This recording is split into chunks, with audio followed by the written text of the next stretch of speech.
Sometimes the Seeflex on the cuff sticks to the inside of the spigot and doesn't snap out fully the first time. To fix this, simply work around the cuff, pushing in with your thumbs to release the Seeflex until it snaps fully into place.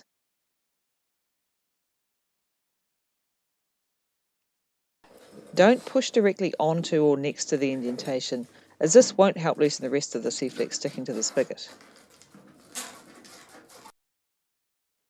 To release the rest of the cuff, it's best to start approximately 90 degrees away from the first indentation, and then keep moving around the connector about 90 degrees each time. Larger diameter connectors can sometimes take 3 or 4 pushes to release the Seeflex and snap the cuff in fully. Never try to push directly onto or next to the indentation itself, and don't start by pushing directly opposite it either. It's important to work your way around the circumference of the connector gradually in 90-degree or quarter turns. Virtually every connector will snap fit correctly using this technique.